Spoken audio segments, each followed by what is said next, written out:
Hello नमस्कार दोस्तों, मैं नितिन वालिया। आज हम लोग बात करेंगे सीडीपी के महत्वपूर्ण प्रश्नों के बारे में जो इंग्लिश और हिंदी दोनों में ही रहेंगे। और ये एक प्रकार का टेस्ट है। सी टेट एग्ज़ाम से पहले हमारे चैनल पर सभी सब्जेक्ट के टेस्ट हम लोग लेकर आ रहे हैं। तो ये आज हमारा सीडीपी का टेस्ट है। इस सीडीपी के टेस्ट में आप लोग कितना स्कोर लेकर आते हो, 30 क्वेश्चन में से आप लोग कितने सही आंसर करते हो।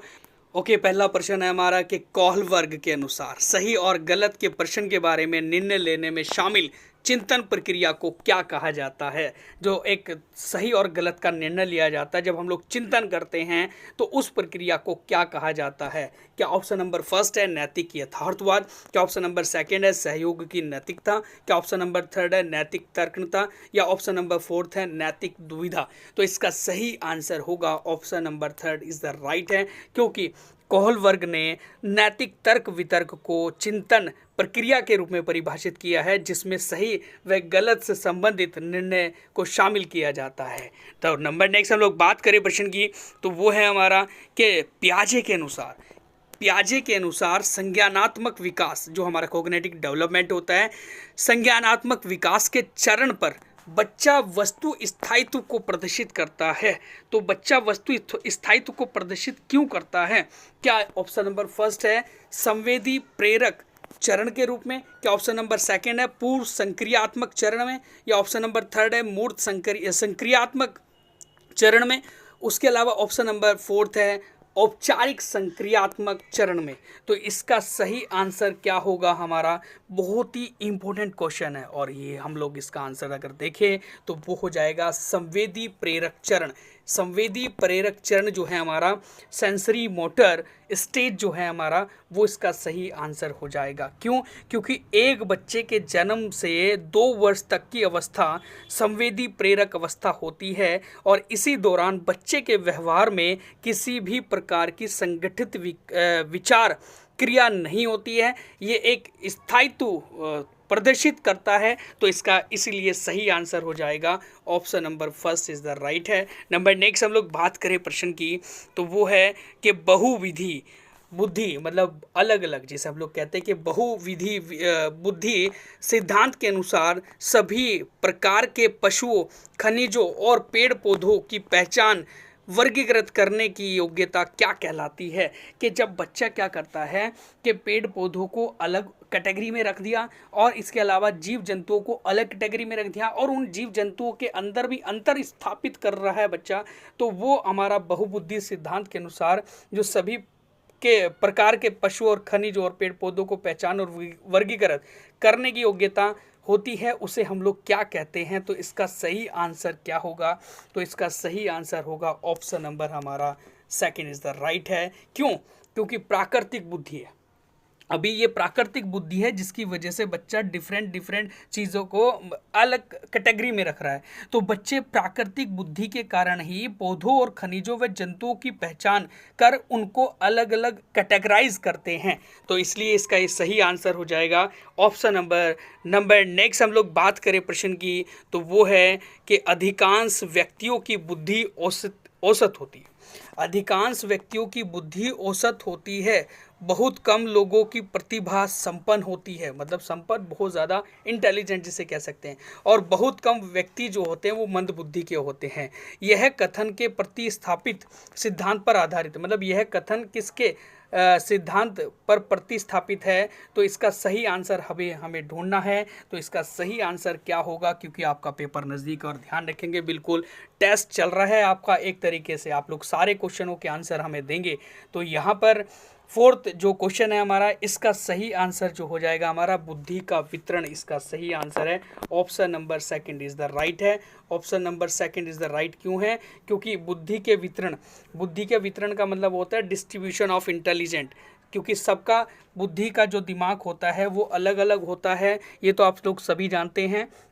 तो इसीलिए यहाँ पर बुद्धि के वितरण वाला ऑप्शन इसमें बिल्कुल सही चले जाएगा। क्योंकि वेशलर, आपने कभी सुना होगा, एक वैज्ञानिक थे, वेशलर के अनुसार एक व्यक्ति की बुद्धि उसकी समग्र व वैश्विक क्षमता होती है, जिसके कारण वह तर्कपूर्व चिंतन तथा अपने वातावरण में प्रभावी रूप से सीखता है। तो नंबर नेक्स्ट हम लोग बात करें प्रश्न की, तो वो है सहयोगी अधिगम में अधिक उम्र के प्रवीण विद्यार्थी छोटे और कम निपुण विद्यार्थियों की मदद करते हैं, इससे होता है क्या होता है इससे?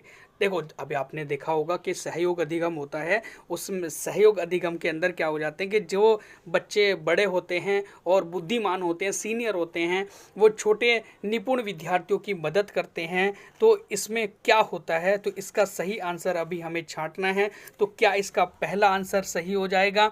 क्या ऑप्शन नंबर इसका दूसरा सही हो जाएगा? क्या तीसरा सही होगा? क्या चौथा सही होगा? तो इसका सही आंसर हो जाएगा option number fourth is the right answer है। क्यों?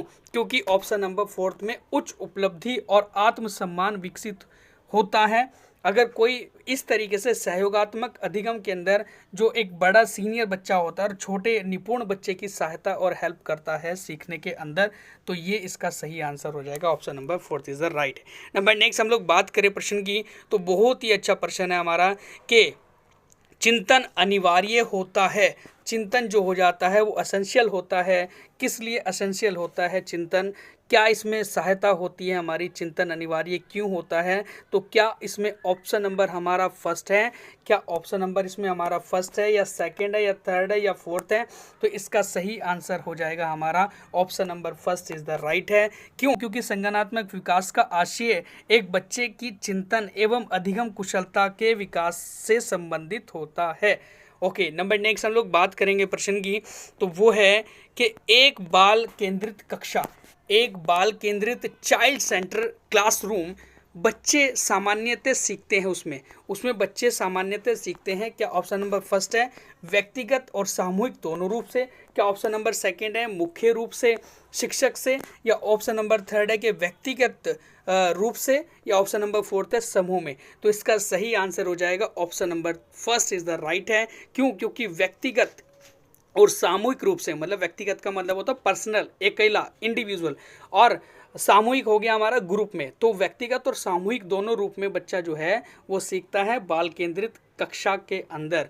ओके, तो इसका सही आंसर हो जाएगा option number first. Number next हम लोग बात करें प्रश्न की, तो वो है कि एक अच्छी पाठ्य पुस्तक, एक गुड टेक्स्ट बुक है ना, तो एक अच्छी पाठ्य पुस्तक से बचाती है, मतलब किससे बचाती है? क्या लैंगिक पूर्वाग्रह से बचाती है? क्या लैंगिक समानता से बचाती है? क्या ऑप्शन नंबर थर्ड लैंगिक संवेदनशीलता से बचाती है? क्या ऑप्शन नंबर फोर्थ है सामाजिक उत्तरदायित्व से बचाती है? तो इसका जो सही आंसर होगा, बड़ा ही महत्वपूर्ण प्रश्न है और है ना, तो ये क्या इसका सही आंसर होगा? Option number first is the right answer है। क्योंकि लैंगिक पूर्वाग्रह जो हो जाता है हमारा, ये एक प्रकार का भेदभाव करता है, लिंग भेदभाव होता है।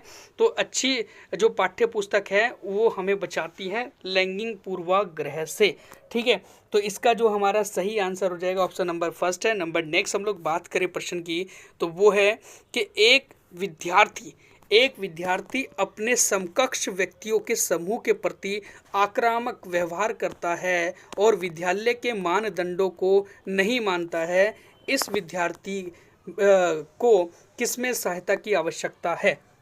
तो उसके लिए क्या ज़रूरी है? अगर कोई बच्चा बहुत ज़्यादा आक्रामक है, कोई मतलब दंगाई है बहुत ज़्यादा, और वो सारे नियम को नहीं मानता है, मानदंडों को नहीं मानता है, तो इसका सही आंसर जो हो जाएगा हमारा वो क्या होगा? तो उसके अंदर कौन सी चीज़ों की कमी है या उसे कौन सी चीज़ की ज़रूरत है? तो इसका सही आंसर हो जाएगा, क्या ऑप्शन नंबर फर्स्ट है संज्ञानात्मक क्षेत्र? क्या सेकेंड है मनोगत्यात्मक क्षेत्र? क्या ऑप्शन नंबर थर्ड है कि भावात्मक क्षेत्र? या फिर ऑप्शन नंबर फोर्थ है उच्च स्तरीय चिंतन कौशल? तो इसका जो सही आंसर हो जाएगा वो होगा हमारा option number third is the right है, भावात्मक क्षेत्र, अफेक्टिव फेज जो होता है। तो क्योंकि सुनो मेरी बात, ब्लूम वर्गीकरण के अनुसार 3 मुख्य कार्य क्षेत्र होते हैं, संज्ञानात्मक होता है, मनोगत्यात्मक होता है और भावात्मक होता है। लेकिन छात्रों के लिए भावात्मक क्षेत्र काफ़ी महत्वपूर्ण होता है। इसमें बच्चे को या छात्र में मानवीय गुण जैसे नैतिक मूल्य और भावनाएं, व्यवहार व प्रेरणा इत्यादि का विकास होता है। तो इसीलिए इसका ये सही आंसर हो जाएगा। नंबर नेक्स्ट हम लोग बात करें प्रश्न की, तो वो अच्छा खासा प्रश्न है। देखो, बहुत इंपॉर्टेंट प्रश्न है कि शिक्षकों को यह सलाह दी जाती है कि वे अपने शिक्षार्थियों को सामूहिक गतिविधि में शामिल कीजिए या करें, क्योंकि सीखने को सुगम, आसान बनाने के अतिरिक्त जो हमारा समूह होता है वो इसमें भी सहायता करता है, मतलब किसके अंदर सहायता करेगा, तो क्या ऑप्शन नंबर हमारा फोर्थ है, फर्स्ट है मूल्य द्वंद के अंदर सहायता कर सकता है सामूहिक गतिविधि। क्या ऑप्शन नंबर हमारा सेकंड इसका सही हो जाएगा, आक्रामकता इसमें सहायता करेगा। क्या ऑप्शन नंबर थर्ड हो जाएगा दुष्चिता, जिसे एनेक्सिटी कहते हैं हम लोग, या ऑप्शन नंबर फोर्थ हो जाएगा सामाजिकरण, सोशलिज्म। तो इसका जो सही आंसर होगा हमारा वो क्या होगा, इसका बिल्कुल सही आंसर हम लोग देखेंगे तो सामाजिकरण। क्यों? क्योंकि जब बच्चा जो हो जाता है वो समाज के अंदर रहकर सामूहिक गतिविधि के अंदर रहता है तो वो सामाजिकता भी सीखता है, या सामाजिकरण में भी वो सहायक होता है, ये वाला जो फंडा अगर हम लोग अपनाते हैं तो इसका सही आंसर हो जाएगा option number fourth is the right है।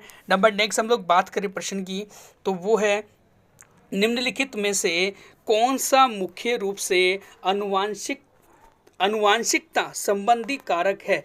कौन सा ऐसा कारक है जो जेनेटिक्स है, हेरेडिटी है, तो इसमें से हमें वो फैक्टर चूज करना है। तो क्या ऑप्शन नंबर फर्स्ट है समकक्ष व्यक्तियों के समूह के प्रति अभिवृत्ति करना। क्या ऑप्शन नंबर सेकंड है कि चिंतन पैटर्न, या ऑप्शन नंबर थर्ड है आंखों का रंग, या ऑप्शन नंबर फोर्थ है सामाजिक गतिविधि में भागीदारिता। तो इसका जो सही आंसर हो जाएगा आई colour is the right answer है। क्यों? क्योंकि आंखों का रंग जो हो जाता है वो अनुवांशिकता होती है एक प्रकार की। अगर किसी दादी या बाबा का कलर, आंखों का कलर जो था वो ब्राउन था, तो बच्चे का जो रंग होगा वो भी ब्राउन हो जाएगा। अगर उनके माता पिता का नहीं है तो आगे पोता पोती का हो सकता है। तो ये क्या है कि जनरेशन है हमारी, तो आंखों का रंग जो हो जाता है वो अनुवांशिकता दर्शाता है। नंबर नेक्स्ट हम लोग बात करें क्वेश्चन की, तो वो है विकास शुरू होता है, इवोल्यूशन जो हमारा होता है वो शुरू होता है कौन सी अवस्था से। क्या शैशवावस्था से शुरू हो जाता है, क्या वो पूर्व बाल्यावस्था से शुरू होता है, क्या ऑप्शन नंबर थर्ड है कि उत्तर बाल्यावस्था से होता है, क्या ऑप्शन नंबर फोर्थ है प्रसव पूर्व अवस्था में हो जाता है, जो प्रीनेटल स्टेज होती है हमारी वहाँ से शुरू हो जाता है। तो इसका जो सही आंसर होगा हमारा वो होगा ऑप्शन नंबर हमारा बिल्कुल फोर्थ इज द राइट है। क्यों? क्योंकि जिस समय माता के शरीर में बच्चा होता है तो तभी बच्चे का विकास होना शुरू हो जाता है। ठीक है, जैसे भ्रूण बनता है, एम्ब्रियो बनता है माता के शरीर में, तो तभी क्या हो जाता है विकास होना शुरू हो जाता है बच्चे के अंदर। ठीक है, तो ये इसका बिल्कुल सही आंसर हो जाएगा ऑप्शन नंबर। नेक्स्ट हम लोग बात करें क्वेश्चन की, तो वो है कि सीमा हर पाठ को बहुत जल्दी, ओके बहुत अच्छा क्वेश्चन है कि सीमा जो है वो हर पाठ को बहुत जल्दी, जबकि लीना उस सीखने में ज़्यादा समय लेती है, तो यह विकास के किस सिद्धांत को दर्शाता है। कौन से सिद्धांत को दर्शाता है ये वाला पॉइंट कि सीमा हर पाठ को बहुत जल्दी और लीना जो है उसे सीखने में ज़्यादा समय लेती है, तो यह किस विकास के सिद्धांत को दर्शाता है। क्या ऑप्शन नंबर फर्स्ट है कि निरंतरता, या जिसे हम लोग कॉन्टिन्यूटी कहते हैं, या ऑप्शन नंबर सेकंड है सामान्य से विशिष्ट की ओर, या ऑप्शन नंबर थर्ड है व्यक्तिगत विभिन्नता इंडिविजुअल डिफरेंसेस, या ऑप्शन नंबर फोर्थ है अंतर संबंध जिसे हम लोग कहते हैं इंटर कनेक्शन। तो इसका जो सही आंसर हो जाएगा वो होगा option number third is the right है। क्योंकि बच्चे जो हैं वो अलग अलग होते हैं, उनका जो मानसिक स्तर होता है वो अलग अलग होता है, इसीलिए जो है कि कुछ बच्चे जल्दी सीख लेते हैं, कुछ बच्चे रट के सीख लेते हैं, कुछ बहुत ज़्यादा रचनात्मक होते हैं, कुछ बच्चे एरोटेंट मेथड से जल्दी सीखेंगे। तो ये क्या है कि यहाँ पर व्यक्तिगत विभिन्नता का सिद्धांत है ये वाला। तो नंबर नेक्स्ट हम लोग बात करें प्रश्न की, तो वो है निम्नलिखित में से किसके अतिरिक्त सभी वातावरणीय कारक विकास को आकार देते हैं। मतलब इनमें से वो कौन सा फैक्टर है जिसके अलावा सभी के सभी जो हो जाते हैं वो विकास को आकार देते हैं। क्या ऑप्शन नंबर फर्स्ट है हमारा कि शिक्षा की गुणात्मकता को, या ऑप्शन नंबर सेकंड है कि शारीरिक गठन, या ऑप्शन नंबर थर्ड है कि पौष्टिकता की गुणवत्ता, क्या ऑप्शन नंबर फोर्थ है संस्कृति। तो इसका सही आंसर हो जाएगा option number second is the right है। क्योंकि सेकंड के अंदर जो है वो शारीरिक गठन की बात की गई है, तो ये वातावरणीय कार्य के विकास का आकार नहीं देता है, क्योंकि मानव के शारीरिक गठन को एक पर्यावरणीय कारक नहीं माना जाता, क्योंकि यह मानव शरीर का एक जैविक गुण होता है। तो नंबर नेक्स्ट हम लोग बात करें प्रश्न की, तो वो है कि शिक्षार्थियों के शिक्षण अधिगम में जो अंतर रह जाता है उनका निदान क्या होना चाहिए, ये करके क्वेश्चन पूछा गया है। तो ये बहुत अच्छा क्वेश्चन है कि शिक्षार्थी जब सीखता है तो उसके सीखने में कुछ अंतर रह जाता है, तो उसका निदान कैसे होना चाहिए या क्या होना चाहिए। क्या ऑप्शन नंबर फर्स्ट है समुचित सुधारात्मक उपाय, या ऑप्शन नंबर सेकंड है कि सघन अभ्यास और प्रशिक्षण, ऑप्शन नंबर थर्ड है कि सभी पाठों को सुनिश्चित या सुनियोजित रूप से दोहराना, या ऑप्शन नंबर फोर्थ है कि शिक्षार्थियों के परिणाम उनके माता पिता के साथ साझा करके। तो इसका सही आंसर जो होगा वो option number first is the right है, क्योंकि फर्स्ट इसमें राइट इसलिए होगा क्योंकि समुचित सुधार है ना, जो समुचित सुधार होगा तो उसके माध्यम से ही उसका निदान किया जा सकता है। सुधारात्मक शिक्षक का प्रयोग उन बच्चों की सहायता के लिए होता है जो अधिगम समस्याओं का सामना करते हैं, तो तभी तो उनका निदान होगा जो जिनको समस्या उत्पन्न हो रही है अधिगम के दौरान। तो नंबर नेक्स्ट हम लोग बात करें प्रश्न की, तो बड़ा ही महत्वपूर्ण क्वेश्चन है हमारा कि सृजनात्मक के उत्तर के लिए आवश्यक होता है, सृजनात्मक उत्तर के लिए आवश्यक होता है, रिस्पॉन्सिबल होता है, तो वो क्या होता है। क्या ऑप्शन नंबर फर्स्ट है इसमें, क्या ऑप्शन नंबर फर्स्ट हो जाएगा कि प्रत्यक्ष शिक्षण व प्रश्न करना, ऑप्शन नंबर सेकंड है हमारा कि विषय आधारित प्रश्न करना, या ऑप्शन नंबर थर्ड है कि इसमें मुक्त उत्तर वाले प्रश्न करना, या ऑप्शन नंबर फोर्थ है इसमें कि अत्यंत अनुशासित कक्षा बनाए रखना। तो इसका सही आंसर हो जाएगा option number third is the right है, क्योंकि ऑप्शन नंबर थर्ड के अंदर एक चीज़ बोल दी गई है कि मुक्त उत्तर वाले प्रश्न। तो इसमें ऊपर क्वेश्चन देखो हमारा सृजनात्मक उत्तर के लिए की बात की जा रही है, क्योंकि सृजनात्मक उत्तर एक हमारा वो होगा जो एक अपने तर्क के माध्यम से उसका आंसर दिया जा रहा है, ओपन तरीके से सोच समझकर उसका आंसर दिया जा रहा है। तो मुक्तोत्तर प्रश्न रचनात्मक उत्तर प्राप्त करने का एक अच्छा तरीका होता है। अलग तरह के सोच रखने के कारण रचनात्मक जो बच्चे होते हैं वो सभी प्रश्नों के उत्तर अलग अलग तरीके से ही देते हैं, इसलिए इसका ये आंसर बिल्कुल सही होगा। नंबर नेक्स्ट हम लोग बात करें क्वेश्चन की, तो वो है भारतीय समाज का बहुभाषी गुण दिखाई देता है, किसके अंदर दिखाई देता है भारतीय समाज का बहुभाषी गुण। क्या ऑप्शन नंबर फर्स्ट है इसमें हमारा शिक्षण अधिगम प्रक्रिया में बाधा के रूप में, क्या ऑप्शन नंबर सेकंड है कि विद्यालय जीवन को समृद्ध बनाने के संसाधन के रूप में, क्या ऑप्शन नंबर थर्ड है हमारा विद्यार्थियों को सीखने के लिए अभिप्रेरित करने के लिए शिक्षक योग्यता को चुनौती के रूप में, क्या ऑप्शन नंबर फोर्थ है हमारा कि शिक्षार्थियों के विद्यालय जीवन को जटिल अनुभूति देने वाले कारक के रूप में। तो इसका जो सही आंसर होगा वो ऑप्शन नंबर हमारा सेकंड इज द राइट है, क्योंकि विद्यालय जीवन को समृद्ध बनाने के संसाधन के रूप में भारतीय समाज का बहुभाषी गुण दिखाई देता है। क्योंकि देखो सुनो बात, भारतीय समाज के बहुभाषी प्रकृति विद्यालय जीवन में समृद्ध श्रोता के रूप में देखा जाना चाहिए, क्योंकि यह शिक्षार्थियों को विद्यालय जीवन के दौरान एक दूसरे की भाषा को सम्मान करना एवं भाषा सिखाना होता है। तो नंबर नेक्स्ट हम लोग बात करें प्रश्न की, तो वो है कि अधिगम वह सिद्धांत है जो पूर्ण रूपेण अवलोकनीय व्यवहार पर निर्भर है। अधिगम सिद्धांत से अधिगम के सिद्धांत से संबंधित ये क्या हो सकता है इसमें, क्या ऑप्शन नंबर हमारा इसमें चला जाएगा संज्ञानात्मक, क्या ऑप्शन नंबर सेकंड होगा क्या विकासात्मक, क्या ऑप्शन नंबर थर्ड होगा व्यवहारवादी, क्या ऑप्शन नंबर फोर्थ होगा रचनावादी। तो ध्यान रखेंगे इसका सही आंसर हो जाएगा option number third is the right है। क्यों, क्योंकि थर्ड इसलिए राइट है क्योंकि व्यवहारवादी यह मानते हैं कि अधिगम अवलोकन पर निर्भर करता है। अधिगम जो हो जाता है वो किस पर निर्भर करता है, अवलोकन पर निर्भर करता है। अधिगम में परिस्थिति में परिवर्तन कर पुरस्कार का प्रस्ताव आदि में या आदि से सुधार लाया जा सकता है। तो इसका ये सही आंसर हो जाएगा। नंबर नेक्स्ट हम लोग बात करें प्रश्न की, तो वो है पियाजे के अनुसार विकास की प्रारंभिक अवस्था, जिसे हम लोग कहते हैं इनिशियल स्टेज, जो जन्म से लेकर 2 वर्ष तक के दौरान बच्चे सर्वोत्तम रूप से कैसे सीखते हैं। तो कैसे सीखेंगे, क्या इंद्रियों से सीखते हैं, क्या निष्क्रिय शब्दों की समझ से सीखते हैं? क्या ऑप्शन नंबर थर्ड है कि अमूर्त तरीके से सीखते हैं? क्या ऑप्शन नंबर हमारा फोर्थ हो जाएगा कि भाषा के नवीन अर्जित प्रयोगों से सीखते हैं?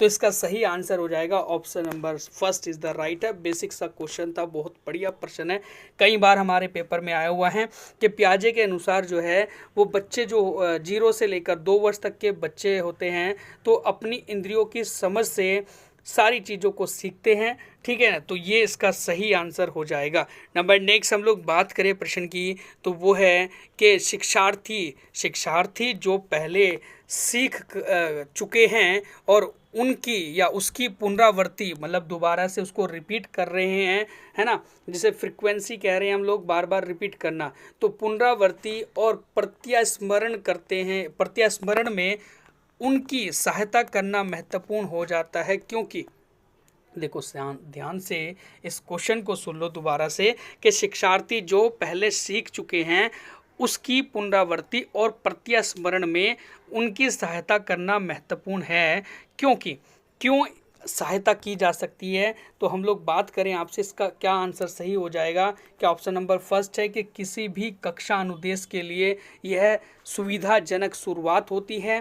क्या ऑप्शन नंबर सेकंड है कि पूर्व प्राप्त ज्ञान से नई सूचना को ग्रहण करने में मदद मिलती है? क्या ऑप्शन नंबर थर्ड है कि किसी पाठ को दोहराने का यह प्रभावी तरीका है? या ऑप्शन नंबर फोर्थ है कि यह शिक्षार्थी की स्मृति को बढ़ाता है जिससे उनमें सीखने की क्षमता बढ़ती है?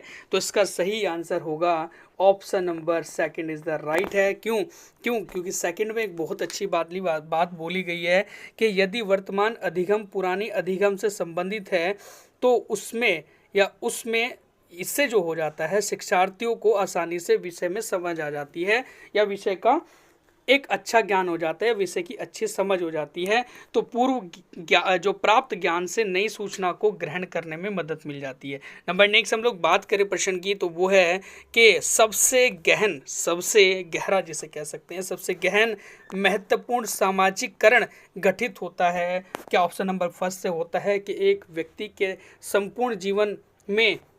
क्या ऑप्शन नंबर सेकंड है कि किशोरावस्था में? क्या ऑप्शन नंबर थर्ड है कि पूर्व बाल्यावस्था में? या ऑप्शन नंबर फोर्थ है कि वयस्क अवस्था में? तो इसका सही आंसर हो जाएगा हमारा option number second is the right है कि किशोरावस्था में जो हो जाता है हमारा, किशोरावस्था में क्या हो जाता है, तो सबसे गहन और महत्वपूर्ण सामाजिकरण गठित होता है। क्यों होता है? क्योंकि किशोर अवस्था के दौरान एक बच्चा हार्मोनल परिवर्तन के अनुभव करता है और एवं उस पर हम उम्र का भी दबाव पड़ जाता है, मतलब एक ऊपर बढ़ती हुई उम्र का भी दबाव पड़ता है। तो इसीलिए ये सबसे गहन और महत्वपूर्ण सामाजिकरण गठित होता है। नंबर नेक्स्ट हम लोग बात करें प्रश्न की, तो वो है ओके अनुवांशिकता को लेकर है। अनुवांशिकता को एक सामाजिक संरचना माना जाता है। कौन सी सामाजिक संरचना माना जाता है अनुवांशिकता को? तो क्या वो प्राथमिक माना जाता है? क्या गौण सेकेंडरी माना जाता है? क्या गत्यात्मक डायनेमिक माना जाता है? क्या स्थिर स्टेबल माना जाता है? तो इसका सही आंसर जो हो जाएगा option number fourth is the right है। क्यों इसका सही है चौथा ऑप्शन? वो इसलिए सही है क्योंकि अनुवांशिकता वह प्रक्रिया है जिसे बदला नहीं जा सकता, जो हमेशा स्टेबल रहती है ना, इसे बदला नहीं जा सकता। इस कारण यह एक स्थिर सामाजिक संरचना होती है। नंबर नेक्स्ट हम लोग बात करें प्रश्न की, तो वो है कि मुख्य रूप से अवधारणा का विकास निम्नलिखित में से किसका हिस्सा है? देखो, मुख्य रूप से अवधारणा मतलब जो कंसेप्ट होते हैं, उन कंसेप्ट को डेवलपमेंट निम्नलिखित में से किसका हिस्सा है? क्या ऑप्शन नंबर फर्स्ट है अनुकरण की भूमिका पर केंद्रित होना या होती है? या ऑप्शन नंबर सेकंड है हमारा कि शिक्षार्थियों का विषय के प्रति दृष्टिकोण निर्मित करने में?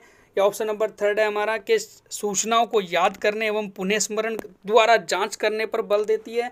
क्या ऑप्शन नंबर फोर्थ है हमारा कि शिक्षक की प्रभावी भूमिका पर जोर है? तो इसका सही आंसर जो होगा वो क्या होगा?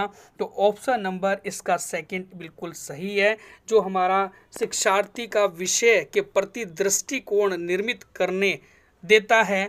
तो ये इसका सही आंसर हो जाएगा। देखो ध्यान रखेंगे कि अवधारणाओं का विकास मस्तिष्क में होता है हमेशा। कंसेप्ट जो आते हैं हमारे माइंड में आते हैं, मस्तिष्क में आते हैं, जो अधिगम का ज्ञानात्मक एवं मानसिक पहलू होता है। तो इसीलिए ये हमारा क्या हो जाएगा, ये इसका सेकंड ऑप्शन बिल्कुल सही हो जाएगा। नंबर नेक्स्ट हम लोग बात करें प्रश्न की, तो बड़ा ही महत्वपूर्ण क्वेश्चन है, तो वो है कि प्रत्येक शिक्षार्थी अपने आप में विशिष्ट होता है, अपने आप में एक प्रकार का यूनिक होता है। क्यों ये यूनिक होता है अपने आप में, तो इसका सही आंसर देखें हम लोग ज़रा कि किसी भी दो शिक्षार्थियों की क्षमता, रुचि तथा प्रतिमा में समानता नहीं होती है। इस वजह से क्या ऑप्शन नंबर सेकंड है कि शिक्षार्थियों में समान गुण नहीं होते हैं और न ही वे समान लक्ष्य रखते हैं। क्या ऑप्शन नंबर थर्ड है कि सभी शिक्षार्थियों के लिए समान पाठ्यक्रम संभव नहीं है। क्या ऑप्शन नंबर हमारा फोर्थ है कि विषय रूपी कक्ष में शिक्षार्थियों की क्षमता जो हो जाती है, क्षमता को विकसित करना संभव होता है। तो क्या इसका सही आंसर होगा, तो इसका सही आंसर हम लोग देखें ज़रा कि इसका सही आंसर हो जाएगा option number first is the right है। ऑप्शन नंबर फर्स्ट इसका बिल्कुल सही आंसर हो जाएगा कि किसी भी दो शिक्षार्थियों की क्षमता, रुचि व प्रतिमा में समानता नहीं होती है। तो ये इसका बिल्कुल सही आंसर हो जाएगा। ओके, नंबर नेक्स्ट हम लोग बात करें प्रश्न की, तो वो है कि देखो बहुत अच्छा प्रश्न है कि निम्न में से किसके कारण व्यक्तिगत रूप से शिक्षार्थी एक दूसरे से भिन्न होते हैं। तो किसके कारण व्यक्तिगत रूप से, इंडिविजुअल पर्सनली एक शिक्षार्थी दूसरे शिक्षार्थी से भिन्न होता है, तो किसके कारण है। क्या ऑप्शन नंबर फर्स्ट है विकास एवं विकास के सिद्धांत के कारण। क्या ऑप्शन नंबर सेकंड है हमारा कि विकास की दर में। क्या ऑप्शन नंबर थर्ड है हमारा कि विकास के क्रम में। या ऑप्शन नंबर फोर्थ है विकास की सामान्य क्षमता में। तो इसका सही आंसर जो होगा वो क्या होगा, विकास की दर में। इसका सही आंसर हो जाएगा option number second is the right है। तो विकास की दर में सारे के सारे विद्यार्थी एक दूसरे से, शिक्षार्थी हो या कोई बच्चे हो या कोई भी हो, एक दूसरे से बिल्कुल भिन्न होते हैं, अलग अलग होते हैं। तो इसीलिए ये सही हो जाएगा कि एक बच्चे की विकास दर किसी दूसरे बच्चे की विकास दर से भिन्न होती है। नंबर नेक्स्ट हम लोग बात करें प्रश्न की, तो वो है एक रचनात्मक शिक्षार्थी वह होता है, क्रिएटिव लर्नर क्या होता है। तो क्या ऑप्शन नंबर फर्स्ट है रेखा चित्र एवं चित्रकला में कुशल होना चाहिए। क्या ऑप्शन नंबर सेकंड है अत्यधिक बुद्धिमान हो। क्या ऑप्शन नंबर थर्ड है परीक्षा में हर बार उच्च अंक प्राप्त करने योग्य हो। क्या ऑप्शन नंबर फोर्थ है कि तर्क समझने और समस्या हल करने में निपुण हो। देखो ध्यान रखेंगे जब भी कभी ऐसा प्रश्न आए कि एक रचनात्मक शिक्षार्थी कौन होता है, तो वो ऑप्शन हमारा बिल्कुल सही चला जाएगा। ऑप्शन नंबर फोर्थ जिस प्रकार का है कि तर्क समझने में या समस्या हल करने में निपुण होना चाहिए। और देखो रचनात्मक विद्यार्थी जो बच्चा होता है वो एक जन्मजात, उसके अंदर एक गुण होता है जो हर काम में बिल्कुल एक लगा रहता है, क्रिएटिव होता है, और वो क्या काम करता है, वो तर्क समझने में और समस्या को हल करने में भी निपुण होता है। तो नंबर नेक्स्ट हम लोग बात करें प्रश्न की, तो वो है हमारा महत्वपूर्ण प्रश्न कि पुनर्बलन का सिद्धांत संबंधित है किससे। बहुत ही अच्छा प्रश्न है कि पुनर्बलन का सिद्धांत किससे संबंधित है। क्या पावलोव से संबंधित है, क्या कोहलबर्ग से संबंधित है, क्या थॉर्नडाइक से संबंधित है, क्या स्किनर से संबंधित है। तो इसका सही आंसर होगा option number first is the right है।